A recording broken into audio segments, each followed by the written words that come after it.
আপনি যেটা বলছেন শাস্ত্র অনুসার ভক্তি করলে ভগবানকে পাওয়া যাবে। যে পুরুষ শাস্ত্র বিধিকে ত্যাগ করে স্বেচ্ছাচারী হয়ে আচরণ করে সে না সিদ্ধিকে প্রাপ্ত হয় না পরম গতি, না অর্থাৎ আমাকে প্রাপ্ত হয়। এখন তো সবাই শিক্ষিত সমাজ, অনলাইনে বই পড়ে কেউ বোকা বানানো যাবে না। এবারে এখানে সবাই ওম তককে জানে, কিন্তু তৎসৎকে আছে এটা কেউ বলতে পারে না।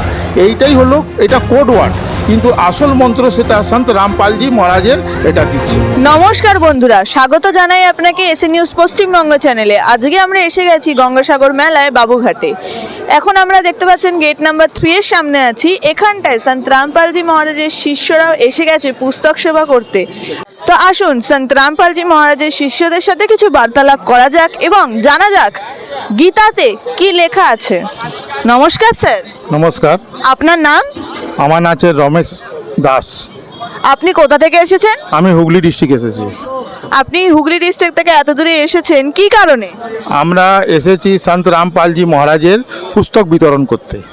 আপনি যে পুস্তক বিতরণ করছেন, তো আপনারা কি কি পুস্তক বিতরণ করেন? আমাদের এখানে পুস্তক আছে জ্ঞান গঙ্গা, গুরুজির লেখা সন্ত রামপালজি মহারাজের জীবনের পথ, গীতা তেরা জ্ঞান অমৃত, এই কত ধরনের বই আছে।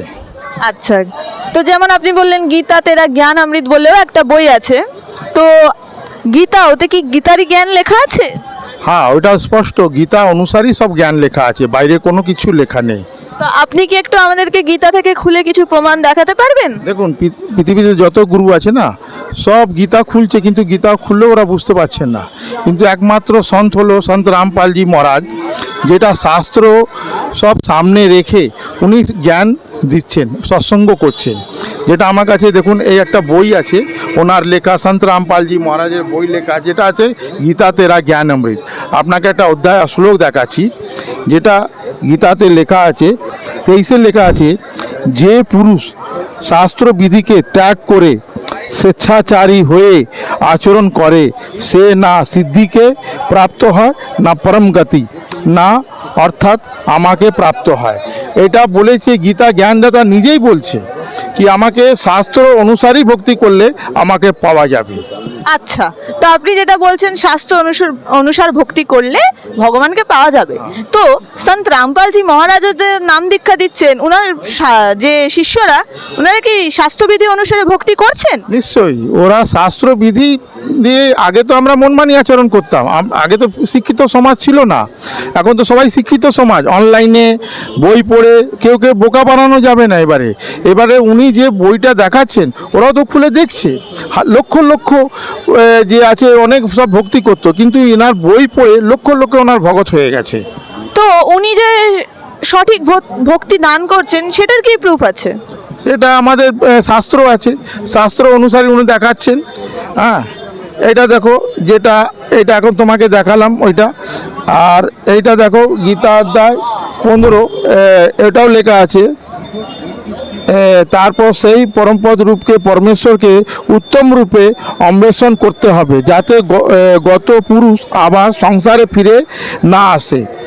সে পরমেশ্বর থেকে পুরাতন সংসার বৃক্ষের প্রভৃতি বিস্তৃত হয়েছে। সে এই আদি পুরুষ নারায়ণে আমি শরণে আছি।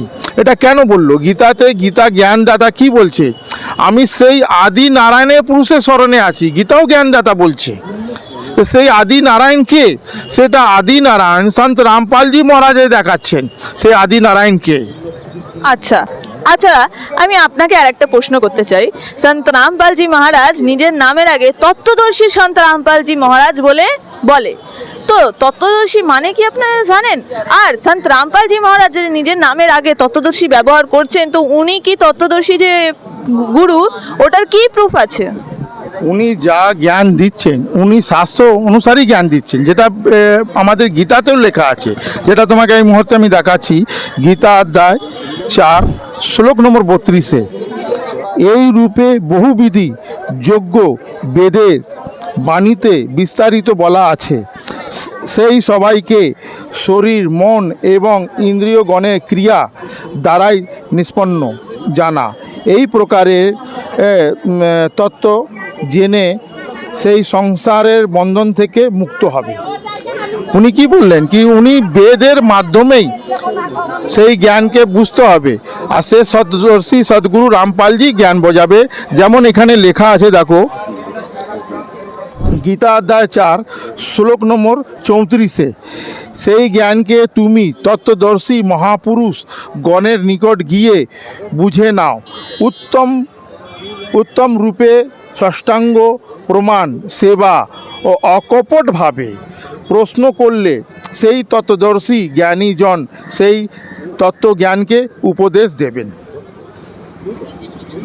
তো সন্ত রামপাল জি মহারাজ কি বেদ অনুসার ভক্তি বলছেন? নিশ্চয়ই, উনি বেদ অনুসারী তো লেখা আছে গীতার মধ্যে, আর বেদ খুলেই খুলে উনি দেখাচ্ছেন 4 বেদ, 18 পুরাণ, 6 শাস্ত্র, 11খানা উপনিষেদ, গীতা, বাইবেল, এমন পর্যন্ত মুসলিমদের কোরআন শরীফও উনি খুলে খুলে দেখাচ্ছেন। মুসলিমরাও ওটা কোরআন শরীফ সুরত ফুরকান 25 নম্বর আয়াত, 52 নম্বর, 58 নম্বর, 59 নম্বর পেজের মধ্যেও লেখা আছে, বা খবরের কথা লেখা আছে।